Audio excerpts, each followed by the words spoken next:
I wanted to talk about the port meta. And in all brutal honesty, this is an exploit. Let's not beat around the bush. This is an exploit to basically abuse supply in the new version, the latest beta patch of Hearts of Iron 4. So one of the very common problems you get, particularly in this area of the world, is low supply. The deserts have very low infrastructure, which give very little small yields of supply. You're very, very far away from a naval base. So basically just stack it all in my favor. We'll put Mr. Montgomery on there, Mr. Bernard. Try and reduce that supply as much as humanly possible.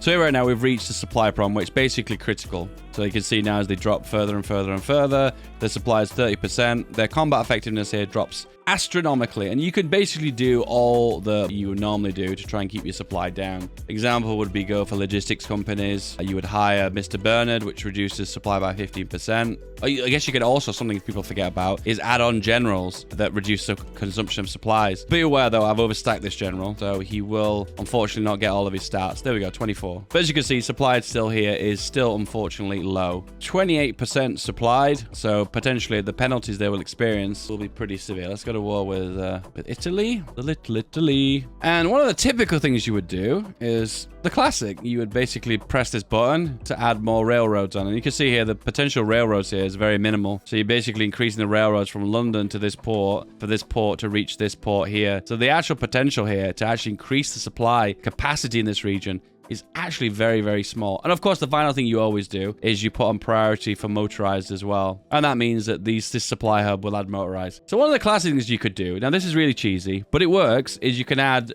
supply hubs. But be aware, these are unbelievably expensive, very expensive. So 20,000 construction cost results in it taking 4 months. 4 months to build. It's not practical because at the end of the day, the front line is going to move. If you lose this territory here, you're going to lose all your supply, all the progress of your construction of your supply depot. It's just not worth it. And if you build railroads from here to here, it makes a difference anyway because it has to deliver supplies to a supply hub. So building a railroad from here to here just doesn't do anything. It's a waste of time. How do you get around this? What is the solution? The solution is to go for the naval port. So if you're playing the current version, the cost of a naval port is 3,000. Under the current beta patch, they've increased the cost of it to 5,000. See, they're aware of what we're up to here. And we'll build these boyos. So these do take quite a while to build as well, about a month, but nowhere near as much. Well, look at the Italians, man. Pew, pew, pew. Anyway, we're going to wait for these ports to build, so they will take about a month. So you can build them ahead of time if you want to. If you do this in a multiplayer game, by the way, ahead of time, they will hate you for it. And be aware that when you build a port, they'll visibly on the map be able to see that you built a port. So if you are cheesing this, they will know. They will know. So as you can see here, oh, and 2 ports magically finish. And what was the result of that? That's right. These divisions now are at maximum supply. 96%. It's not 100%, but it's practically perfect. Build one here, and one here, and one here. So practically 98% potential maximum supply status, which basically is 100%. Oh, now it's 100% now. And there you go. If you were to attack now,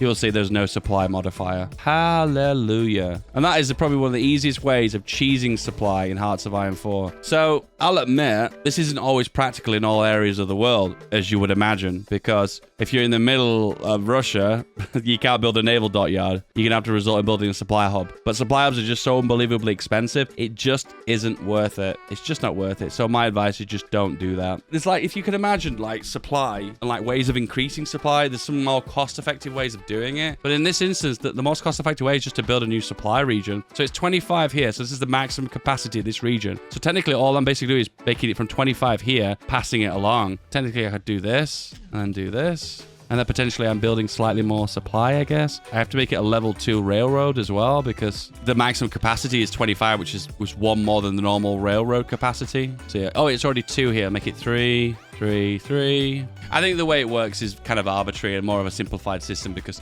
the supply depots are one that give the supply. It's not actually the railroads themselves. I think that what we've got in our brains at the moment is the old supply system. And under the old system, there was a fixed number based on supply region by how much supply capacity could be within that region. But now you don't really look at that. You just look at what individual supply you've got per region. And that just seems to be the best way of calculating it. Oh, look at this. British tanks versus Italian tanks. Who will win? The worst versus the worst. Ah, the naval's landing behind me! You son of a bitch. God damn. Oh, damn, the Siege of Tobruk.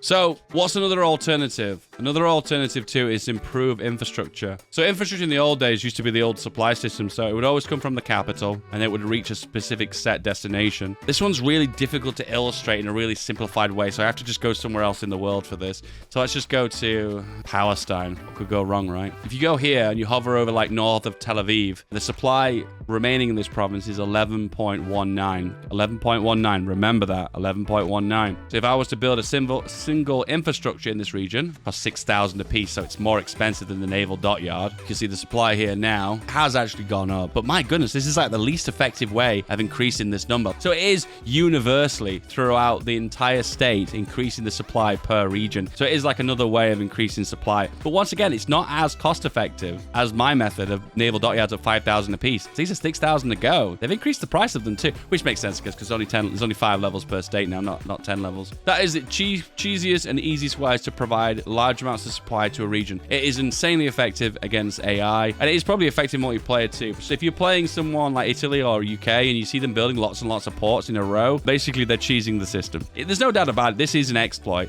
And to be honest with you, the only way PDX could patch it is say that you can only build one supply depot or naval base per state. Like you can only build one within this region. People could still cheese, but the cheese is significantly reduced. For instance, on this side, it's even worse for the French because the French nearest supply depot, it's like here and here, so it's really far away. Well, the Italians haven't got it as bad because they got Tobruk. Italians better supply in Africa. Who would have known, eh? Who would have known? So yeah, I guess at the end of the day, what you always want to do is go for the passive upgrades and then go for the cheese, which in this case is just naval bases. Be aware as well, as you push westward into Africa, you might have to continuously build naval dockyards to keep the supply going, because technically you've artificially made this region have more supply. Do you want to show the final exploit? I'll show you one more exploit. Just this one is just for the road. Maybe I'll make a dedicated video on it, but this is an extra spicy one just for the boyos. This has been around for ages. This has been around since Together for Victory. If you know about it, you know about it. You don't know about it, you don't know about it. To be honest with you, I've never really found many instances where it's effective to pull off this exploit, so that's the reason why I don't really show it that frequently. And to be honest with you, every time I have shown it, I've cut it out of the video because I feel almost like it's something that PDX patched. It would take away some of my fun. Wow, an exploit for Dave. Just for Dave, nobody else. Anyway, this is the exploit, boys. See these abilities, command abilities? These abilities are a cost command power, okay? Command power is based on the overall size of the division and the battalions within the army. So as you'd imagine, as you can see, the cost for extra supplies for this field marshal will cost 31 command power. Now, if I split off a half the army, move it away, its command cost now is 15. So basically what you can do is break off the entire of your army, apart from one division. The cost now is 1.2 command power, practically nothing, and then add all the army back on again. And there you go. The entire army now is affected by that command ability. And to be honest with you, out of all the command abilities, extra supplies is the best of the best anyway. And that basically means that all the troops within this area have 7 days worth of supply for free. Basically unlimited supply for 7 days. Wow! Amazing. But to be totally honest with you, they've increased the cap for command power from 100 to 200. So actually these abilities are actually more in reach than they used to be. It also works for all the other command abilities, but you don't want to use force attack because it basically burns your manpower and burns your equipment. Do not do this for a tank, please don't. And also last stand is more usable, but once again, don't use this ever for a tank. If you hate your tanks, press this button, but don't do it, please don't. But apart from that, that is pretty much it.